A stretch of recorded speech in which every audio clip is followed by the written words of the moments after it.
This is Dr. Rabbi Larry Hirsch. Stay tuned. Taped with Rabbi Doug is next. We're gonna see Rabbi Doug. We're gonna see Rabbi Doug.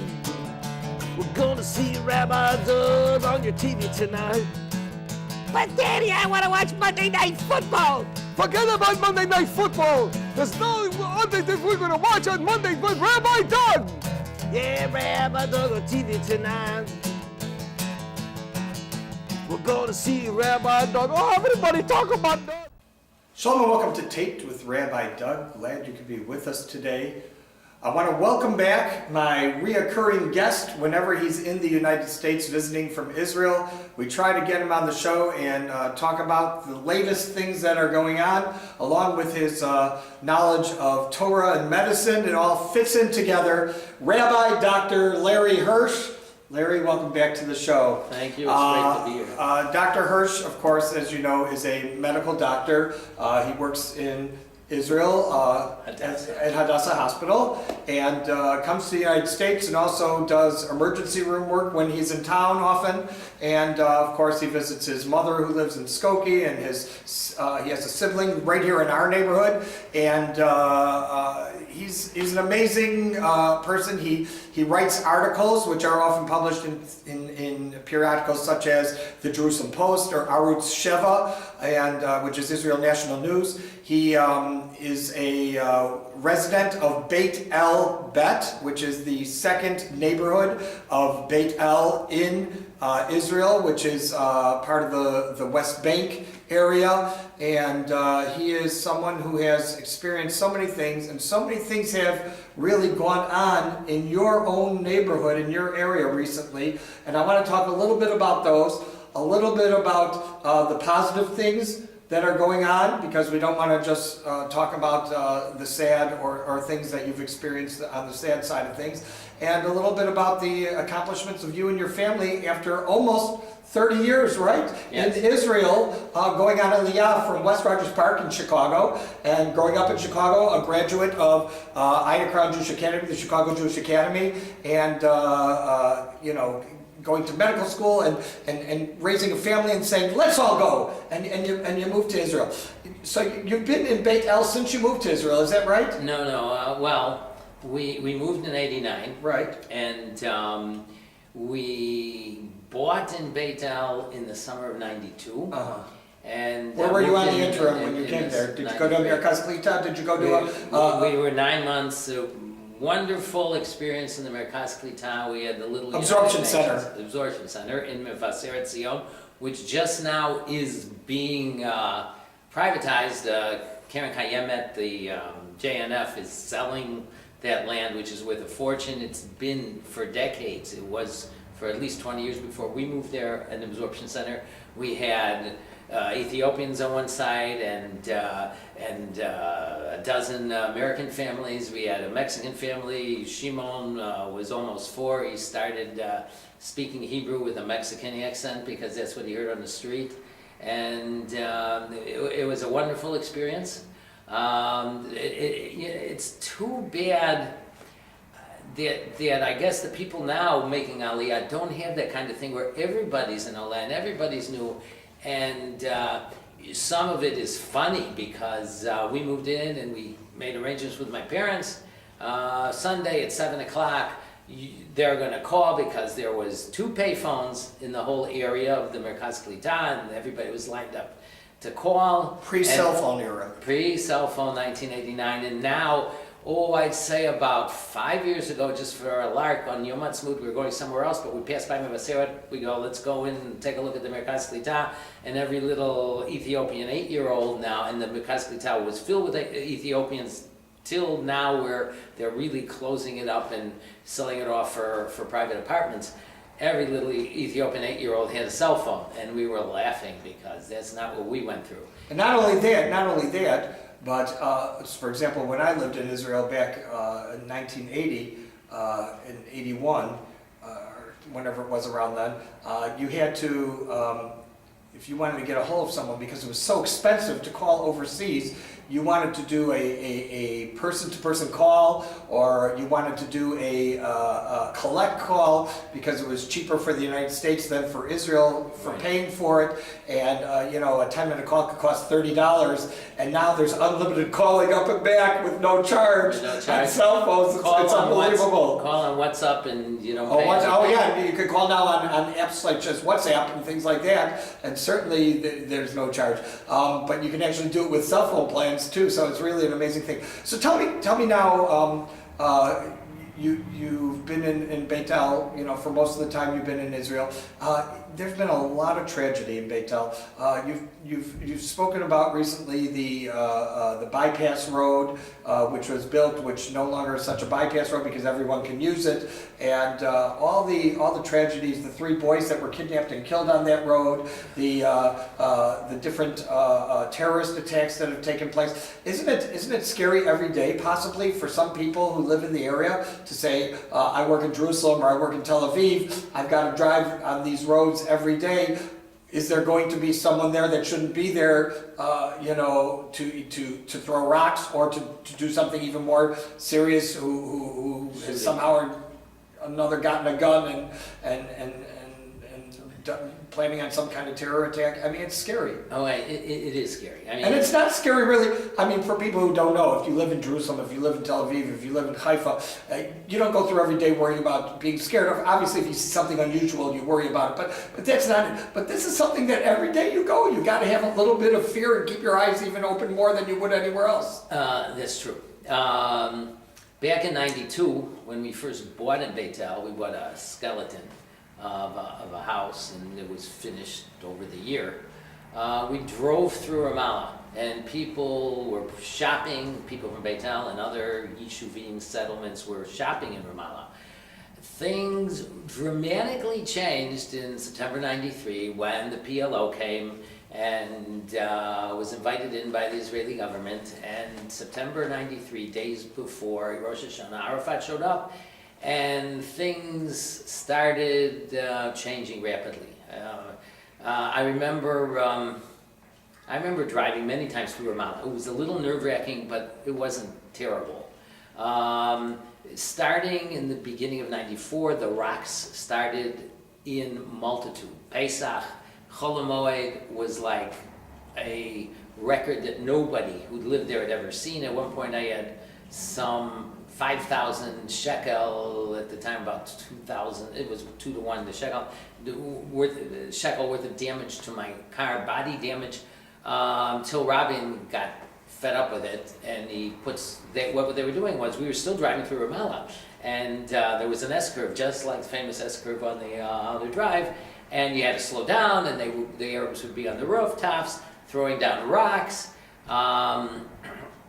till finally we saw, after about a month of it, Rabin got tired of paying the bills, because the government was paying the bills to fix the cars, and you could see soldiers chasing teenagers on the roofs. That lasted till around, I believe, '97, when the guns got so ubiquitous, and they are ubiquitous. They're everywhere in the West Bank. I mean, the place is armed to the teeth, the Arabs are, and it just got so dangerous, they built us a bypass road, and the number is 60. What you were talking about, the 3 kidnapped boys in 2014 in July, is south. If this is Jerusalem, Kidnapped and murdered. Kidnapped and murdered. This is Jerusalem, down south.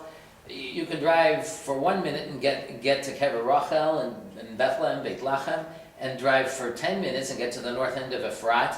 Drive another 5 minutes and get to the south end.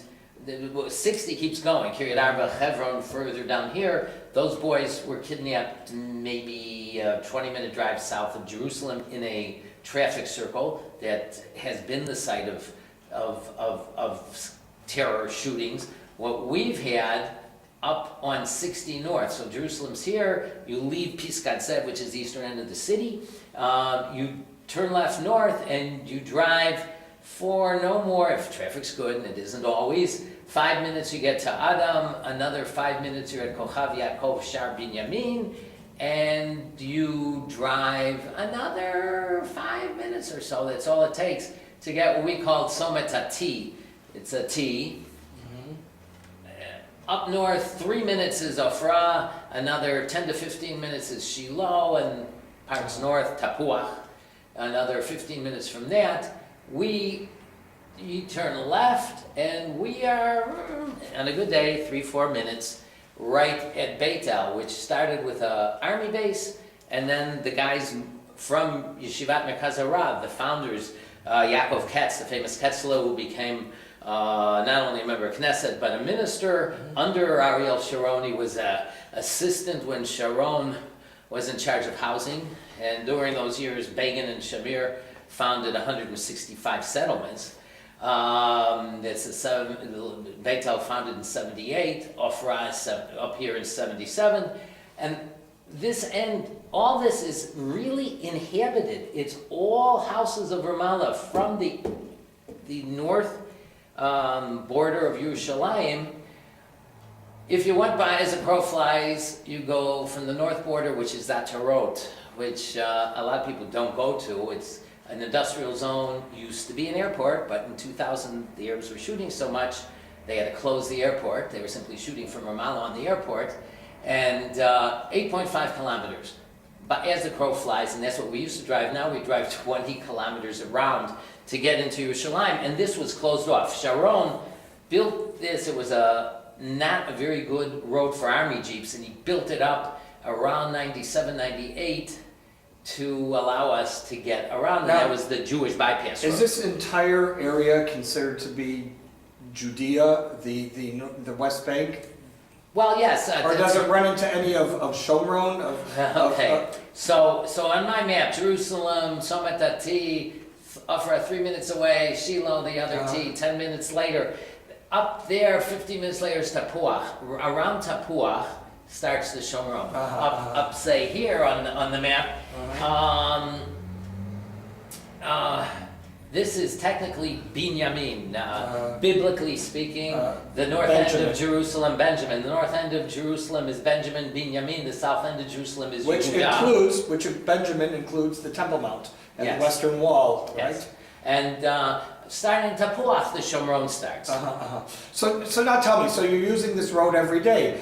What do you do to feel safe when you're doing this? Does everyone, for example, I know this isn't true, but I'm asking it anyway. Does everyone carry a gun to protect themselves? Is everyone protected if a terrorist attack came on their car? Are there army bases or army lookouts along the road, along the way to protect people? How can we be safe, you and your children and your wife and your family and your neighbors traveling out of Beit El? Because I know there's an army base at the base of Beit El protecting you. Yes, we sit on a very large army base. Anybody 45 years old and older, they all know Bad Arba because they were all there at some point in training or Miluim. It's not so much use anymore. It's a border police, Mishmar Gvul, which you can do Mishmar Gvul, and that's your army service. But so it's much less used. Used to have tanks, and the tanks rolled out in 2002 when the PLO blew up the Park Hotel, the Seder with 32 people. Right. That's Pesach. We woke up the next morning to loudspeakers. The army was coming through. The army had moved 6,000 soldiers into Beit El, every blade of grass. The morning after Leila Seder, bring your leftovers from the Seder. Feed the soldiers. As far it runs in cycles. Yes, it runs in cycles. Back in '97 or so, I believe we were not allowed anymore to go through Ramallah. It was too dangerous, and about half the people in Beit El carry guns. I carried a Uzi for some 13 years, issued by the army, until actually Barak around I would guess 2002. 2000. Somewhere in there, I don't remember. I believe 2000. Collected all the guns. Now, when wait. So as far as protection, when the shooting really picked up, '96, Bibi Netanyahu won in June. He immediately, somewhere in around September, opened up the temple tunnels and opened up a passageway from. If you ever take the tour, it's wonderful. You go in and it's enormous caverns, and you get at one point walking north to the northeast corner of the Temple Mount, where you actually see bedrock and you see Solomon rocks, carved rock all the way, and he opened up a passageway to the Via Dolorosa. The Arabs claimed that this was an attack on the mosques up there. Don't ask me why. The Golden Dome and Al-Aqsa, and they started shooting. 16 soldiers were killed in this little mini war, which to my mind should have put the end to the old leftist claim, we'll give them guns and everything else, and if they dare raise their finger against us, we'll immediately shut the whole PLO, Palestinian Authority enterprise, down, which never occurred. So, but that was started a period of shooting. October 2000, it really picked up, and that's when Barak got thrown out again because people got fed up. Barak, the Arabs were shooting, people were getting killed, and Barak would go, you got 2 days to stop this, and 2 days later you got 3 more days to stop this, and this went on for weeks. For at least 2 weeks, and people got fed up and the government fell, and Netanyahu, at that point, it was Sharon came back. So we know these names, but tell us about Barak. Tell our viewers who Barak was and how long he was in office. Yeah, Ehud Barak was in office from 98 to October, Rosh Hashanah 2000, when a tremendous amount of shooting happened. The shooting, I will say, right around the 96 episode of the Temple Mount Tunnels War, really. I was sitting around a Daf Yomi in Beit, and one guy opened his mouth and said, every time an Arab passes me on the road, I'm waiting for the shots to ring out. And that has, in October 2000, we weren't even allowed out. It was 2 days Rosh Hashanah. We didn't really know what was going on, that there was tremendous amounts of shooting all over the place. Shooting on Gush Katif, Aza, all over the Shomron. Tzom Gedalia, they didn't, the day after Rosh Hashanah, they didn't let us out. It started October 1st, 2000, and Barak's government fell. But the periods of shooting in 98, this Somet Tati started turning very bloody. A guy named Hershkowitz ran a restaurant in Beit. He was shot and killed at this crossroads. Somet means crossroads. T, it's because it's a T. Somet Tati. 4 years later, his son Asaf, drive-by shooting, is shot and killed. Hershkowitz's son. It gets its name Somet Tati, Somet Asaf, and 30 families permanently move up there. Eventually it was 30, and now it's 30. And it forced the army to be at that corner. Helped a bit. 2 years later, around 2002, Binyamin Zev Kahana was... The son of Meir Kahana. The son of Rabbi Meir Kahana. Who was also assassinated. Yes. About 300 meters north of there, they lived in Tapuach, up here. 300 meters north of that, he was shot. He and his wife were killed. It was a miracle. Assassinated. Not just shot, but assassinated. Assassinated. It's pretty clear that it was purposely done. 5 or 6 little kids were in the car, and they were unhurt. The parents were killed.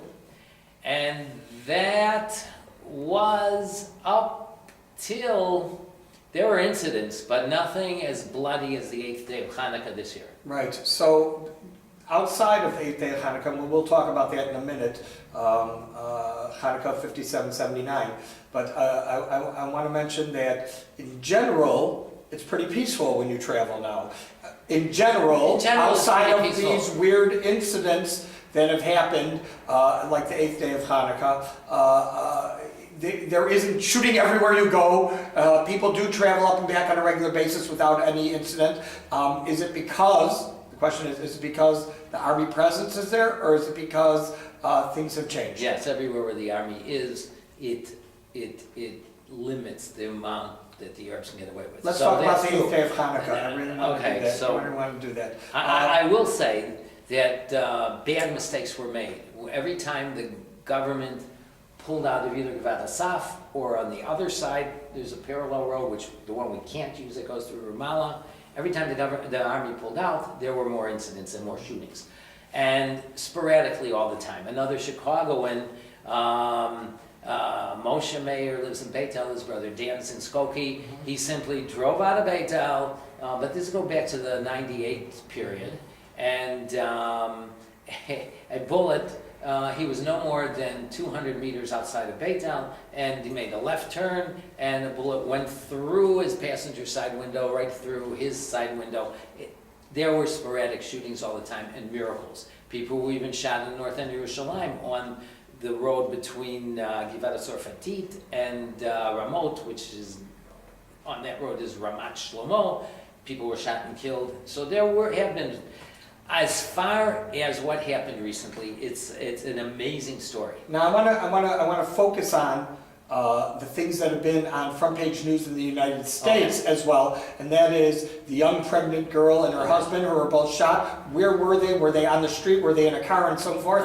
The 3 soldiers that were shot right around the same time, and so on. So tell us about that. The Eitzei Hanukkah was, I believe, some 3 weeks ago.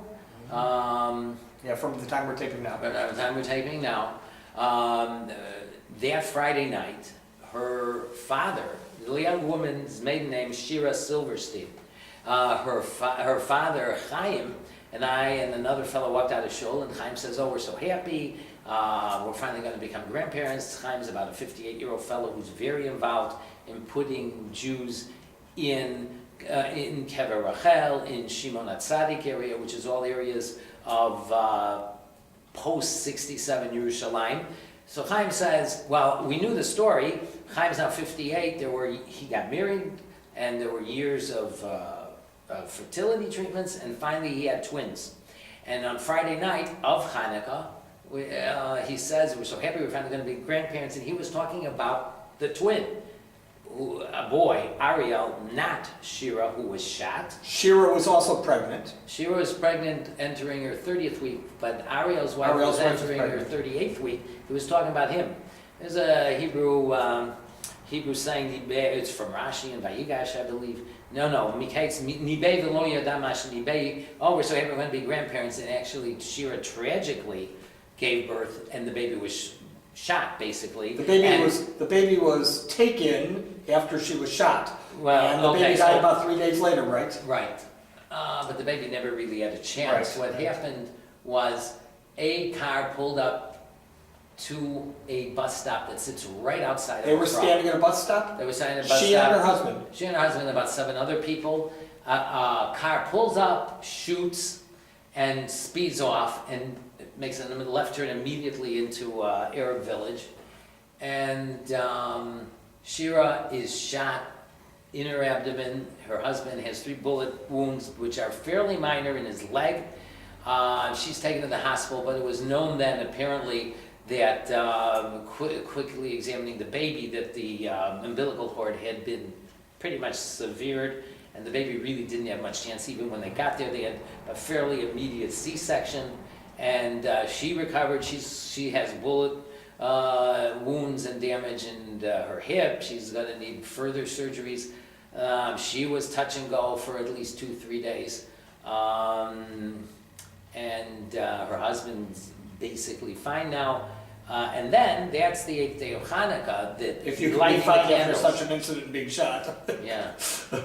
And then 3 days. The 8th day of Hanukkah has a little bit of meaning for Beitel, because one of the founders, his wife and 11-year-old son back in 1996 were shot and killed, but not there, further west, coming home the night they Hanukkah from a family. And where were those party. 3 soldiers? Where were those 3 soldiers? Right at Somatati. Because of what's gone on for years, ever since Asaf was murdered, way back in 2002, there's a bus stop here, and there's always 2 or 3 soldiers, Mishmar Gvul usually, sitting there. A car rolled up, started spraying shots, and 2 were killed instantly, and 1, I believe the Hebrew name is Naftali Ilan Ben Shena Fega, and he's got bad brain damage, and he's barely holding on. So but all of this happened because the bypass for the settlers, for us Jews, Mitnachalim, became open because about 2.5 years ago, the Supreme Court had a case. The Arabs went, and unfortunately, peace now, went to court. How come only Jews are on this bypass road? Well, that's because it bypasses the Arabs. And the Arabs were here and the Jews were here. And the old road we could not use, too dangerous. Oh, they have to be able to get out. And once they started getting out, it's allowed all of this to go on.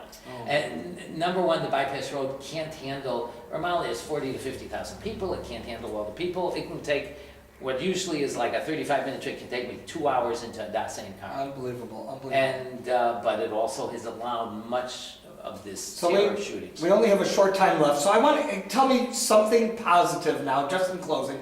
What is going on in Israel, in the West Bank, in the cities, in the government? What is positive that's going on that gives us a ray of hope that things could be better for everyone? Well, number one, there's a little more building. Building has really been stopped since the Obama era, 8 years, where Obama was very anti-building in the Yeshuvim, even inside Yerushalayim, Ramat Shlomo. If you remember, Joe Biden got very angry that they announced some 12 or 1,600 apartments they wanted to build in Ramat Shlomo, which is going to be Jewish forever. There's already probably 10 or 15,000 Jews there, mainly Haredim, a lot of Sephardim. And they shut that plan down as soon as Joe Biden opened his mouth. No, the American administration was not friendly to Israel, and Netanyahu had to pick his fights. He picked a fight over the more existential threat, Iran, and knuckled under for construction. So what's going on is promises of more construction. There's been a promise of 300 apartments for Beit for 7 years right now. The consulate moving to Jerusalem, that's a big one too. That's a big one. There's another 350 that were promised to Beit alone. There's been more promises. More promises of building all throughout Yehuda v'Shomron. As far as the embassy moving, that's the biggest thing. Mr. Trump has done wonders for Israel. I mean, Truman used to say, I'm Cyrus Koresh, the Persian king who allowed the return and the building of the Beis HaMikdash.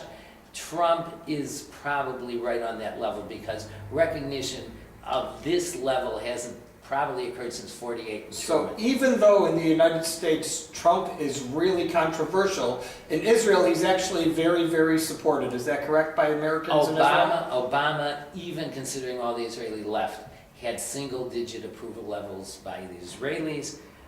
Trump has 90% approval. Wow. Well, this is great. I want to thank you so much for today's update, for being here in Chicago again, and next time you're here, maybe we'll have some more positive things to talk about, and less tragedy to occur between now and then. I want to thank all of you for waiting with us, and thank Rabbi Dr. Larry Hirsch. Remember, you can check out our website, www.tvrabbi.com, where you can also see former shows on the web and former shows with Rabbi Dr. Hirsch, including when he visited the Temple Mount and went through the parts you're allowed to walk in on the actual Temple Mount where today the Dome of the Rock stands. And if you want to email Dr. Hirsch or myself, you can email us at info@tvrabbi.com. Hope to see you next time right here on Taped with Rabbi Doug. Shalom, everyone. Talking about Rabbi Doug. Talking about Rabbi Doug on your TV show. Well, he's the rabbi for me. Anytime you need. You're gonna get married or you're gonna die. Gonna see Rabbi Doug. Gonna see Rabbi Doug. Gonna see Rabbi Doug. Gonna see Rabbi Doug on the TV tonight. This has been a Taped with Rabbi Doug production.